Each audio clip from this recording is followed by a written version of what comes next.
마가복음 11장 17절 보면은 이런 말씀이 있습니다. 기록된 바 내 집은 만민이 기도하는 집이라 칭함을 받으리라고 하지. 너희는 강도의 소굴을 만들었도다. 예수님 하신 말씀입니다. 특별히 헤롯 성전에서 삼뜰이 없어진 겁니다. 그 세 가지 뜰, 그 삼뜰의 현장에서 장사하는 사람들을 예수님이 다 내쫓으고 나서 하신 말씀입니다.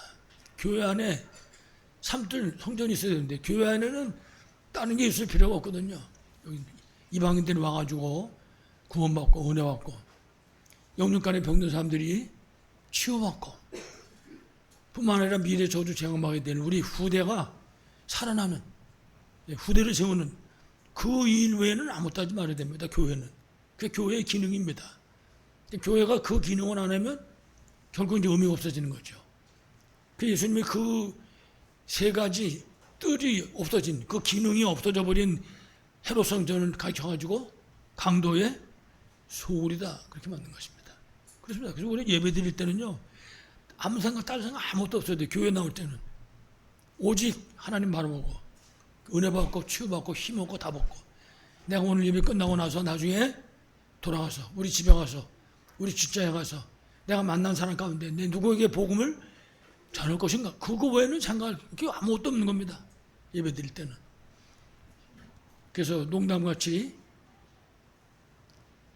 저 그 생각이 가끔 안 나더라고요. 설레임. 그렇게 빨아먹는 거 있잖아요. 아이들 사먹는 거. 그런 마음을 가지고. 왜냐하면 하나님 응답하실 거니까. 다른 거 갖고는 의미가 하나도 없는 겁니다. 하나님 응답하실 것. 그 설레는 마음으로 하나님께 예배드리는 거죠. 삼뜰 성전의 응답을 최고로 누리는 우리 모두 다 되길 바라겠습니다. 자, 우리 서론에 먼저 생각할 것은요. 성경을 보면 예수님하고 제자들이 변화산, 그 높은 산, 변화산이라고 되어 있지는 않죠. 올라가 높은 산입니다. 그 높은 산 꼭대기에서 이제 결국 놀라운 체험을 하게 되는 거죠. 그래가지고 모세, 엘리야, 예수님 이렇게 세 분이 모여서 막 얘기를 하고 말이죠. 이런 걸 목격을 하게 되는 겁니다. 거기서 이제 그런 체험을 하고 예루살렘으로 전도 여행을 떠나는 것입니다. 예수님과 제자들이. 그 길을 가는 길에 마가복음 9장 30절에 보면은 3절 이하에 보면 그랬어요. 예수님이 제자들에게 십자가와 부활에 대해서 말씀하십니다. 그 길 가시면서 9장 31절에 보면 이렇게 말씀했어요. 인자가 사람들의 손에 넘겨져 죽임을 당하게 될 거다. 십자가 사건 얘기하는 겁니다. 예수님이. 그러고 난 다음에 뭐랬냐면 죽은 지 3일 만에 다시 살아날 것이다. 그러니까 십자가와 부활에 대해서 말씀하신 것입니다. 근데 32절을 보면 이 말씀을 제자들이 들었는데 깨닫지를 못하는 겁니다. 예수님이 십자가에 못 박히고 부활하신다고 하는 이 놀라운 사실에 대해서 깨닫지 못하는 거예요. 이건 벌써 인간이 창세기 3장의 원죄 때문에 하나님 앞에 쫓겨날 때 우리에게 주신 영원한 메시지입니다. 구원의 메시지. 여자의 후손이 뱀의 머리를 상하게 할 것이요. 뱀은 여자의 후손의 발 뒤꿈치를 상하게 할 것이다. 십자가와 부활에 대해서 말씀하고 계신 겁니다. 그러니까는 벌써 성경이 시작되는 그 시간서부터 십자가와 부활을 말씀하고 계실 거거든요. 근데 지금 이 제자들이 예수님이 그 얘기를 가장 많이 하셨는데도 깨닫지를 못하고 있는 겁니다. 이래가지고는 성경 보면 두려워했다. 그래서 두려워했다고 하는 그 속에는요, 그 외에도 여러 가지 내용을 포함합니다. 혹은 실망했다.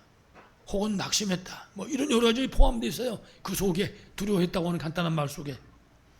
도대체 왜 저들이 두려워하고 혹은 실망하고 낙심하고 이런 가운데 빠졌겠습니까? 성경이 우리에게 자세히 가르쳐 줍니다. 제자들이 생각하기를 예수님은 그냥 오셔가지고 자기들하고 같이 계시다가 십자가 지고 죽으시고 부활하시고 그런 정도로 끝나실 분이 아니다. 저분은 이스라엘의 왕이 되실 분이다. 그렇게 알고 있는 겁니다. 이스라엘의 육신적인 왕을 얘기하는 겁니다. 여기서 육신적인 왕이 될 것이라고 믿고 있었던 것입니다. 근데 그분이 십자가 못 박고 죽으면 어떻게 되겠습니까? 끝나버리면. 그거 안 되잖아요. 그러니까는 이제 두려워하고 혹은 낙심하고 혹은 실망하고 이런 가운데 빠진 것이죠. 그런데 문제는 32절에 쭉 말씀을 보면 예수님이 이제 그러면 장차 자기들의 생각대로 이스라엘의 왕이 되시면 그러면 이제 12 제자가 따라다녔잖아요. 과연 그러면 우리는 어떤 자리에 앉게 될 것인가? 누가 첫째 자리냐? 나는 몇째 자리인가? 서로 사람들이 이제 거기에 모든 관심을 두고 있었던 것이죠. 그런데 문제는 그냥 간단하게 얘기하고 끝난 게 아니라 이 성경의 내용은요, 다퉜다고 그랬어요. 그것 때문에 싸움이 벌어진 겁니다. 제자들이. 이래가지고 우리 오늘 본문 9장 33절을 보게 되면은 예수님께서 이제 제자들 데리고 가버나움에 도착을 하셨습니다. 그 가버나움에 오셔가지고 물어보는 겁니다. 너희들 지금 길거리에서 여기까지 오는 과정에 길에서 무슨 얘기했냐? 예수님 물어보는 겁니다. 예. 뭐라고 물어보셨냐? 길에서 서로 토론한 것이 무엇이냐? 그렇게 물었습니다. 예수님이 아주 점잖게 물어보셨죠. 무슨 강아지같이 말이지 진흙탕 싸움을 했는데 그거 보고 뭐랬냐면 토론한 게 뭐냐? 이게 점잖게 물어보셨습니다. 9장 34절 보면은 제자들이 대답을 못하는 거예요. 그 뭐라고 대답합니까? 예수님 왕 되시면은 누가 첫째 자리에 앉을 거, 누가 둘째 자리에 앉을 것인지 그것 때문에 우리가 좀 싸웠습니다. 그리 말할 수는 없는 거 아니에요, 이게 지금. 그러니까는 말을 못하고 잠잠했다. 그랬습니다. 다시 말하면 이 제자들의 관심이 영적인 데 있는 것이 아니라 전부 육신적인 데만 지금 있단 말이에요. 창세기 3장, 6장, 11장. 나, 물질, 오직 성공. 거기만 있는 겁니다. 세상적인 거. 하나님하고는 아무 상관없이, 예수 그리스도하고는 아무 상관없이.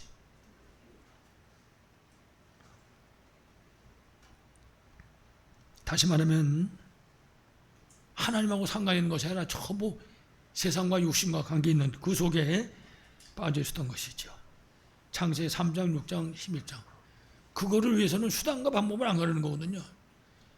그러니까 어쩔 수 없이 48조 운명에 묶일 수밖에 없었던 것이죠. 우리는 우리의 관심이 그야말로 성육신, 그리고 십자가, 그리고 부활. 여기에 우리의 관심을 다 기울인 것입니다. 그게 237 살리는 길입니다. 하나님 원하시는 그 일에 최고의 관심을 갖는 우리 모두 되길 바라겠습니다. 자, 그럼 우리 오늘 본론에 제자들의 관심에 대해서 다시 한번 생각합니다. 제자들이 도대체 어디에다 관심을 갖고 있었냐? 제자들의 관심이 오직 육신적인 자리에 있었다 그랬습니다. 아까도 말씀드렸지만 우리가 예배 드릴 때 어디에 관심이 있는가 굉장히 중요합니다. 교회를 나온다 말이에요. 집에서 출발해가지고 어디에다가 관심을 두고 찾아오는가, 교회 안에.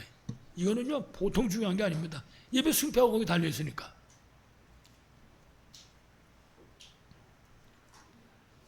아까도 말씀드렸지만 9장 33절에 보면 예수님이 제자들에게 점잖게 물어보셨습니다. 너희가 길에서 서로 토론한 것이 무엇이냐? 제자들이 예수님이 다 눈치챌 정도로다가 둘 싸웠으니까요. 우리가 알지만 사실은 토론이 아니죠. 자리 다툼하고 있었던 거지. 토론이 아니라. 34절에 보면 그랬어요. 서로 누가 크냐고 쟁론했다. 말싸움한 겁니다. 서로. 아마 예수님 안 계시면 주먹 다짐 했을지 모르죠. 왜? 내가 더 높은 데로 올라가려고. 다시 말씀드리지만은 제자들의 관심이 예수님이 왕이 되시면 누가 첫째가 될 것인가? 예수님 왕 되시면 한번 생각해 보세요, 여러분. 여러분 가장 친한 분이 가지고 딴 사람 관두지 뭐. 우리 얼마 안 된죠, 숫자가. 저라고 치죠. 제가 대한민국 대통령이 됐다. 대통령이 된다. 여러분 무슨 생각하시겠습니까? 가만히 있어. 누가 목사님하고 제일 친하냐? 그렇잖아요. 그래도 나는 장관 한 자리 좀 안 될까? 뭐. 예수님 그걸 모르시겠습니까? 누가 첫째가 될 것인가? 그래서 예수님이 그 제자들의 틀린 생각을 보시면서 예수님께서 어떻게 해야지 옳은 생각을 갖는 것인지, 옳은 삶을 사는 것인지를 가르칩니다. 그래서 35절에 보면 그랬어요. 첫째가 되고 싶으냐? 쉽게 말하면 장관이 되고 싶냐? 총리가 되고 싶냐? 그럼 물어보신 겁니다. 그래서 또 그러고 나서 예수님이 뭐라 했냐? 첫째가 되고 싶냐? 그러면 모든 사람의 끝이 돼야 된다. 첫째가 되고 싶은 사람은요, 뺑 꼴찌가 돼야 된다고 얘기하시는 거예요. 그러면서 말씀하시기를 모든 사람을 섬기는 자가 돼야 된다 그랬어요. 섬기는 자. 섬기는 자는요, 다른 말로 하면 아래에 있는 자 그런 뜻입니다. 조금 더 표현을 하면요, 발 씻는 자 그런 의미 있습니다. 이스라엘 사람들의 발은 누가 씻는 줄 아세요? 종 중에도 가장 낮은 종이 씻는 겁니다. 그러니까는 첫째가 되고 싶은 사람은 그런 사람이 돼야 된다고 말해요. 예수님은 그거를 가르쳐 주고 있습니다. 그러시면서 36절을 보니까 어린아이 하나를 데려다가 그 제자들 가운데 세워놓고 이제 가르치시는 것입니다. 그래서 37절 보면 그랬어요. 내 이름으로 이런 어린아이 하나를 영접하면 나를 영접하는 것이요. 여러분도 아시겠지만은 성경에 보시면요, 죄송합니다만은 어린아이들과 여자들은 수에 치지를 않았습니다. 그러면 그 물고기 2마리 떡 5개 먹을 때도 여자와 어린아이 빼고 남자만 몇 명이요? 5천 명이요. 남자만. 여자와 어린아이는 숫자에 안 쳤다고요. 그러니까 숫자에도 안 치는 그 사람들을 놓고 지금 예수님이 가르치는 겁니다. 그래서 그 어린아이 하나를 영접하면, 그 어린아이 하나를 모셔드리면 그런 뜻이죠. 그 어린아이 하나를 높은 사람같이 생각하고 지금 하고 있는 것이거든요. 그러면 바로 그것이 나를 영접하는 것이다. 예수님이 하신 말씀입니다. 그리고 나를 영접하면 나를 보내신 하나님을 영접하는 것이다. 어떤 게 우리가 신앙생활을 잘하는 것인지 알 수 있지요. 성경 보면.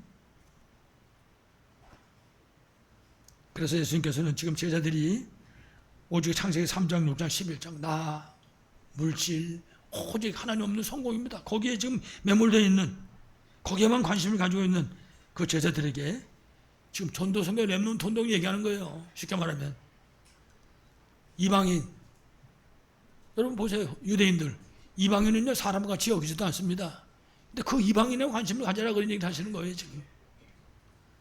그럼 지금도 말씀드렸지만은 아이들 숫자에도 안 칩니다. 병든 사람들, 유대인들이 가지고 있는 사상 중에 특이한 사상이 있는데 뭔가 하면 병든 사람은 멸시합니다. 그렇게 멸시 천대받는 사람들에게 관심을 가져라 그 말이거든요. 예수 그 얘기를 하고 있는 겁니다. 높은 자리에 올라오고 싶은 그 사람이 있다면. 예수님께서는 그렇게 말씀하시면서도 사실은 삼들 성전에 대해서 말씀하고 계신 것이죠. 그러니까 우리가 어디에 관심을 가져야 되겠냐? 늘 기도하는 것처럼 삼들 성전에 관심이 없는 겁니다. 이방인을, 영육간의 병들어 고통하는 자들을, 미래 저주 재앙받을 렘넌트를 살리는 그 일, 거기에다가 관심을 갖는 거죠. 우리의 관심이 다른 데 관심이 있다. 그러면 그는 이미 실패한 겁니다. 예배 드려 나오는 순간에 우리 가슴속에는 그게 관심이 담겨 있어야 돼요. 이방인들, 병들어 고통받는 사람들, 그리고 렘넌트들. 거기에 관심 갖는 게 그의 나라와 그 이유를 구하는 삶인 것입니다. 마태복음 6장 33절 이렇게 말씀했잖아요. 너희는 먼저 그의 나라와 그 이유를 구해라. 그럼 나머지는 주께서 책임지셨다 그랬어요. 그 사실을 우리에게 가르쳐 준 거죠. 말씀에서 가르쳐 준 것처럼 그의 나라와 그의 의, 정말 삼들 성전의 의미를 깨닫고 누리는 우리 모두 되기를 간절히 축원합니다.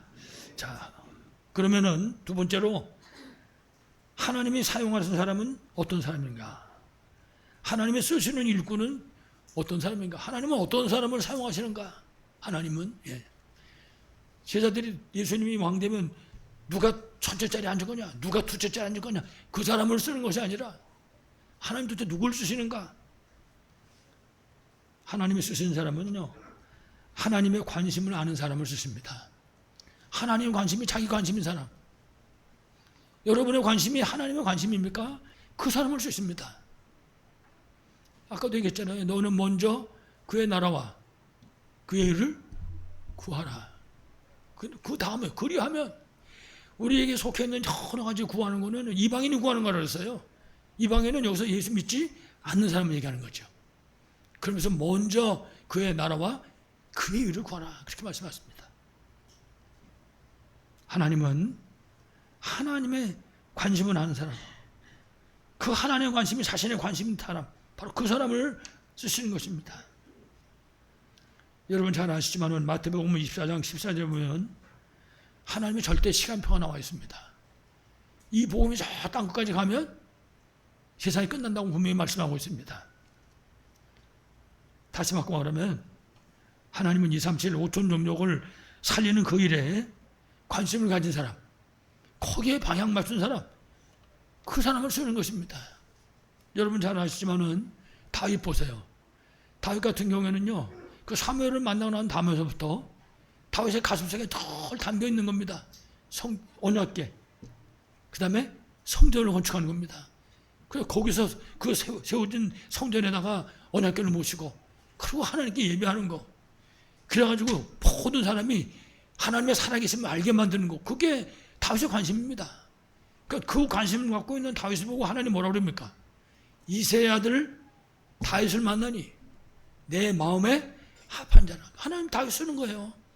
양의 우리에서 건져가지고 그 어린 다윗을 양의 우리에 건져가지고 그 다윗을 쓰는 겁니다. 왜냐? 이 속에 하나님의 관심이 담겨 있으니까.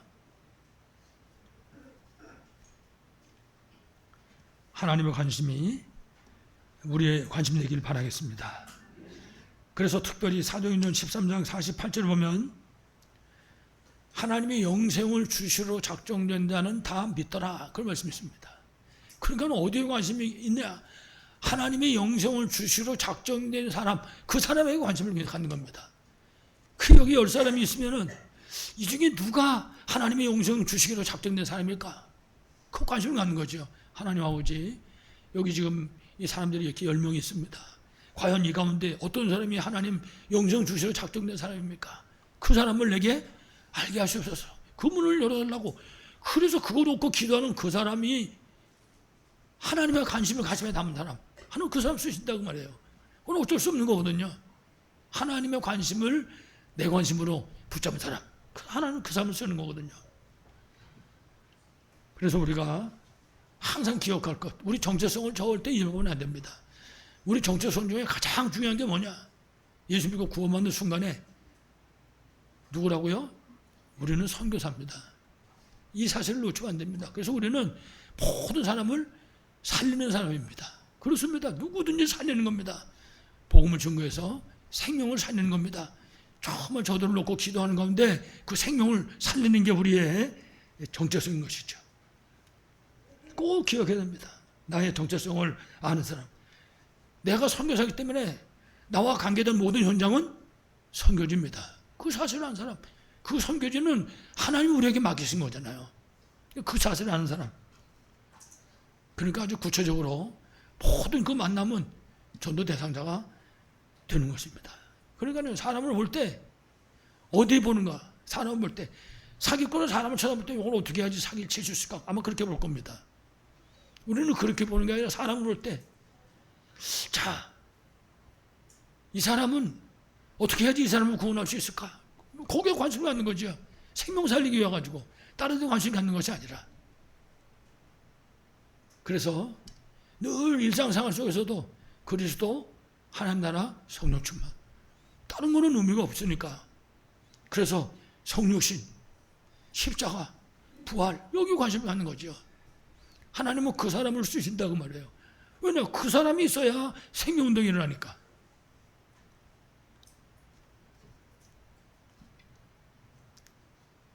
하나님의 관심이 우리의 관심 되기를 바라겠습니다. 특별히 복음의 비밀인 예수 그리스도에 대해서 정확하게 아는 사람, 예수 그리스도에 대해서 확실하게 아는 사람, 예수 그리스도로 완전 해답, 결론 난 사람을 하나님은 쓰시는 겁니다. 이 사람이 필요하니까. 금방도 말씀드렸지만은 성육신, 하나님이 사람의 몸을 입고 오셨다고요. 그래서 요한복음 1장 14절 보면은 말씀이 육신이 되어 우리 가운데 거하셨다. 예수 그리스도를 말하는 것입니다. 고린도서 15장 3절 보니까 성경에 약속하신 대로 성경대로 그랬어요. 성경대로 우리 죄를 위하여 십자가 못 박혀 죽으셨다. 예수 그리스도. 15장 4절에는 성경대로 장사 지난 바 됐다가 3년 만에 다시 살아나셨다고 말씀하고 있습니다. 이 비밀을 정확하게 아는 사람. 그래서 요한복음 1장 1절을 보니까 복음은 곧 하나님이시라 그랬습니다. 그렇습니다. 복음은 곧 하나님입니다. 로마서 1장 16절에는 복음은 모든 사람에게 구원을 주시는 하나님의 능력이라고 했습니다. 이 비밀을 정확하게 이해하는 사람, 누구를 만나도 예수가 그렇다는 사실을 말할 수 있는 사람, 그 사람을 주신다고 말해요. 누구를 만났든지 그 사람을 어렵게 만드는 사람이 아니라 어떤 사람을 만나든지 이 사람에게 답을 주시는 사람, 그 사람을 주신다고요. 하나님은. 그걸 꼭 기억해야 되지.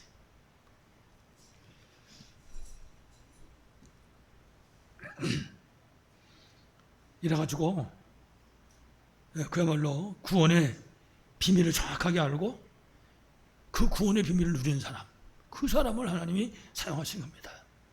그래서 우리가 구원의 확신을 갖는 건 너무나 중요하죠. 요한복음 1장 12절에 보면 그랬어요. 영접하는 자, 곧 그 이름을 믿는 자들에게는 하나님의 자녀가 되는 권세를 주셨으니 이는 혈통으로나 육정으로나 사람의 뜻으로 나지 않고 누구한테 났어요? 하나님께로 난 자들이니라. 그 사실을 알고 누리는 사람. 그래서 요한일서 5장에도 보면 11절에 또 증거는 이것이니 아들이 있는 자는 생명이 없고 아들이 없는 자는 생명이 없느니라. 성경은 우리에게 그 사실을 가르쳐줍니다. 이 비밀을 우리가 정확하게 알고 누리는 것입니다.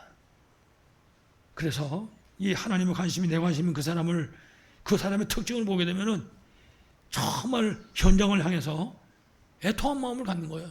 예수 믿지 않는 그 사람을 향해서, 불신자를 향해서, 믿음이 연약한 그 사람을 향해가지고 애통한 마음을 갖는 거예요. 다른 생각이 아니라. 교회 안에는요, 그 마음을 가진 사람으로 꽉 차야 되는 것입니다. 그리고 그 마음을 가진 사람이 한 명이라도 그 한 명은 한 명이 아닌 것입니다. 하나님은 어떻게 역사할지 아무도 모르는 것이죠. 그래서 정말 갈급한 심령을 찾는 사람, 어떤 사람이 진짜 그리스도가 필요한 사람인가, 그 찾는 사람, 거기에 관심이 갖는 그 사람, 그 사람을 하나님 쓰시는 겁니다. 특별히 마태복음 9장에 보면 36절에 예수님께서 무리를 쳐다보실 때 사람들이 쭉 모여들거든요. 많이 모인다고요. 근데 그 무리를 바라보면서 불쌍히 여기는 겁니다. 성경은 그랬어요. 목자 없는 양과 같이 고생하며 기진하느라 사람들이. 그 예수님은 그들을 바라보면서 아예 통한 마음을 하셨다 그랬어요. 그들을 불쌍히 여긴 마음을 하셨다. 그렇습니다. 우리가 그런 사람들 쳐다보고 애통한 마음을 갖는 거죠. 우리 그 다락방에 복음서가 있잖아요. 애통한 심정으로 현장을 보게 하사 복음만이 필요한 이유를 알게 하시고, 가사 내용이 다 나와 있거든요. 어떻게 하면 하나님 쓰시는지, 어떻게 하면 응답하고 승리하는지 다 나와 있거든요. 그건 마귀한테 속지만 않으면 돼요. 마귀는 하나님의 관심은 내려놓게 만들고 내 관심, 돈 혹은 무슨 여러 가지 육신적인 거기다만 빠지게 만드는 거죠. 속지 말고 승리하시기를 간절히 축원합니다. 그래서 우리가 초대교회처럼 정말 사도행전에 나타나 있는 그 말씀들처럼 어떻게 하면 성경적인 전도 방법을 통해서 생명운동을 일으킬 것인가. 그 우리가 5기초 그렇게 말한다고요. 5기초. 요한복음 19장 30절에 보면 예수님께서 다 이루었다 그랬습니다. 그 다 이루었다고 말씀하신 그 언약을 붙잡는 것입니다. 이래가지고 초대교회가 마가다락방에 모여서 전도운동을 시작한 겁니다. 그게 다락방이에요. 그러니까 우리 현장에 이 운동이 일어나야 되는 거죠. 어디서든지. 우리 성도들의 전 현장에서 다른 운동이 일어나면 절대 안 됩니다. 교회는. 그거는 사단의 전략인 거예요. 교회 안에서는 말씀 운동이 일어날 수 있도록. 다른 운동은 안 됩니다. 큰일 나는 겁니다. 그거는. 마가다락방에서 시작한 전도운동. 그게 다락방입니다. 그 다락방 말씀 운동이 전체적으로 일어나야 되는 거죠. 사도행전 11장에 보면 19절 이하에 복음을 가진 사람, 그래가지고 다른 사람에게 답을 주는 그 만남. 우리 이거 보고 팀 사역이라고 그래요. 내가 답을 가지고 있기 때문에 누굴 만나든지 그 사람에게 복음으로 답을 주는 것입니다. 다른 것이 아니라 복음으로. 그래서 우리가 그 이름을 붙이기를 팀 사역이다. 팀을 이루어가지고 사역한다고 말해요. 이래가지고 생명을 살리고 치유하고 일을 한단 말이죠. 사도행전 16장 11절로 15절에도 마찬가지입니다. 이 루디아의 가정입니다. 루디아의 집에서 처음 할 말씀운동, 기도운동, 전도운동을 일으키는 것입니다. 그래서 거기서 제자를 찾아 세우는 거예요. 우리 집을 보고 그냥 집 안 그러고 미션홈 그렇게 말했다고요. 5가지 기초 가운데 3번째 다락방, 팀사역, 미션홈. 4번째는 뭡니까? 4번째는 사도행전 18장 1절로 4절 고린도의 브리실라 아굴라 부가 있는 그 현장입니다. 이 사람들이 천망을 짜는 일을 하고 있었다고요. 거기가 직장입니다. 회사고 공장이라고요. 거기서 같은 직업을 사람들이 복음도 하는 것입니다. 거기서 그거 보고 전문교회라고 하는 게 전문교회. 이래가지고 완전히 시대 살리는 역사가 일어났잖아요. 마지막 19장 8절로 20절에 보면 이제 다락방, 팀사역, 그리고 미션홈, 전문교회 이 사역을 통해 가지고 내가 속해 있는 그 지역을 복음하는 것입니다. 우리가 기도하잖아요. 하나님, 우리 성도들의 현장에 전도를 막는 흑암 세력을 무너뜨려 주시고 우리 성도들의 전 현장에서 생명 살리는 말씀 운동이 일어날 수 있도록. 그렇습니다. 다른 운동이 일어나면 안 됩니다. 말씀 운동이 일어날 수 있도록. 다락방, 팀사역, 미션홈, 전문교회, 지교회. 우리가 이거 5가지를 보고 5가지 기초 이렇게 얘기하는 겁니다. 우리 현장에 이 응답의 역사 있기를 간절히 축원합니다. 마지막 3번째로 하나님이 쓰시는 교회입니다. 하나님이 쓰시는 사람, 하나님의 관심을 담은 사람인데 하나님이 쓰시는 교회입니다. 먼저 우리가 하나님 쓰시는 교회 이전에 예수님한테 책망받은 헤롯 성전을 한번 생각해 봅니다. 헤롯 성전. 헤롯 성전은 하나님이 쓰신 성전이 아니라 책망받은 성전입니다. 왜 그러냐? 성전 안에서 사람들이 장사하는 겁니다. 그렇습니다. 성전 안에는 하나님의 관심을 담고 생명운동이 일어나야 돼. 치유운동, 렘넌트 운동. 근데 그 운동이 일어나는 것이 아니라 장사하는 겁니다. 성전 안에서. 거기다가 소, 양, 비둘기 파는 거죠. 이게 이제 명색은 하나님께 예배드린다고, 제사 지낸다고, 그걸 이제 파는 거죠. 이래가지고 사람들이 가져온 그런 재물들은 이건 깨끗지 않다. 이래가지고 깨끗한 걸로 바꾸기 위해서 돈 줘야 되고 말이죠. 심지어는 동전까지도 세상에서 쓰던 거는 더러운 거니까 안 된다. 그래서 하나님께 드리는 건 바꿔야 돼요. 그 장사를 하는 겁니다. 이방인의 뜰에서, 치유의 뜰에서, 아이들의 뜰에서. 그러니까 예수께서 그 성전을 저주하신 것이죠. 그 전부가 저들이 장사하는 그 현장이 이방인 치유, 아이들 살리는 그런 삶들이었기 때문입니다. 성경에 보면요, 예수님이 채찍을 만들어서 다 때려내 쫓았다 그랬어요, 성경에. 그러면서 하신 말씀입니다. 내 집은 만민이 기도하는 집이다. 그렇습니다. 여기는 모든 사람이 기도하는 현장입니다. 여기서는 다른 생각이 들어있으면 안 돼요. 하나님 관심을 담고 기도하는 현장. 내 집은 만민이 기도하는 집이라 칭함을 받으리라. 근데 사람들이 성전을 강도의 소굴로 만들었다. 결국 예수님에게 책망받은 이 헤롯 성전은 주후 70년, AD 70년입니다. 로마의 디도 장군이 쳐들어와가지고 성전에 돌 하나도 돌 위에 남지 않도록 완전히 간호가 됐습니다. 그리고 모든 사람들은 전부 전 세계로 유리 방황하게 되는 겁니다. 유랑민된 겁니다. 전 세계로 흩어졌어요. AD 70년에 흩어져가지고 1948년 이스라엘이 끝나고 저 팔레스타인에 이스라엘 세워질 때까지 이스라엘처럼 고난 고통받은 민족이 없습니다. 전 세계 곳곳에다가 이스라엘 사람만 사는 그런 수용소가 있었다고요. 여기서 뭐 온갖 고난 고통 다 받은 거죠. 왜 그러냐? 하나님에 관심이 없었어요. 복음에도 관심이 없는 거예요. 성전? 관심 없는 거예요. 돈만 있으면 되는 거예요. 이 사람들.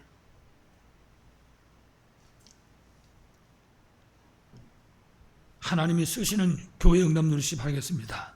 자, 그러면은 하나님이 쓰시는 교회는 어떤 교회입니까?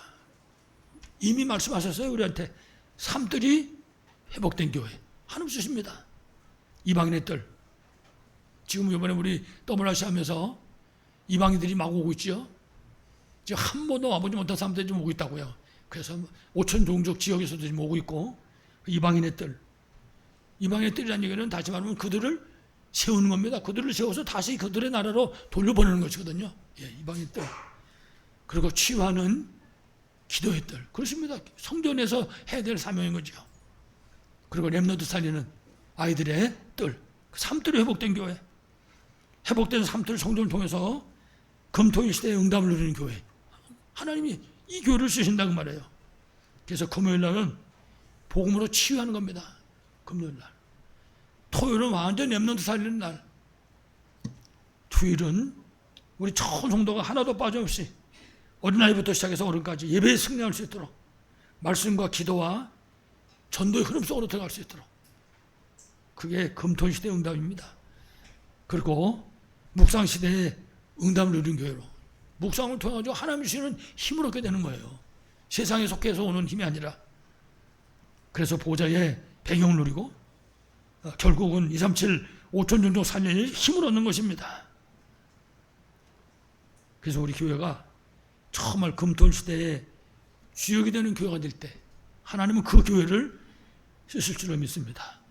이 응답 누리시기를 간절히 축원합니다. 마지막 결론입니다. 그래서 예수님 말씀한 것처럼 교회는 만민이 기도하는 집입니다. 하나님의 자녀가 예배하고 기도하고 그리고 찬양하면서 하나님께 영광을 돌리는 것입니다. 그 교회 나올 때는 내가 오늘 어떻게 하나님께 영광을 돌릴까? 그 생각 속에서 하나님 전으로 교회로 나오는 거죠. 그래서 예수님 말씀하셨습니다. 내 집은 만민이 기도하는 집이다. 교회는 누구든지 와서 구원받고 은혜받고 치유받는 것입니다. 그래서 말씀드린 것처럼 회복된 삶들을 손전을 통해서 금토일 시대의 응답을 누리고 그야말로 치유하고 렘넌트 살리고 예배와 기도 비밀을 그 속으로, 그 흐름 속으로 들어가게 하는 것입니다. 그래서 하나님의 절대 관심인 전도 선교 렘넌트 운동으로 237 5천 종족을 살리는 세계 복음화지요. 세계 복음화에 쓰임 받는 우리 교회, 또 우리 전 성도 되시길 간절히 축원합니다. 하나님 아버지 감사합니다. 하나님의 관심이 우리의 관심이 되게 하여 주옵소서. 삶들 성전이 세워지게 하여 주시옵소서. 금토일의 응답을 누리게 하여 주옵소서. 모든 사명 감당할 묵상운동의 주역으로 세워지도록 주께서 만배로 축복하여 주옵소서. 주 예수 그리스도 이름으로 간절히 기도하옵나이다. 아멘. 우리 찬송가 620장 찬송을 찬양하겠습니다.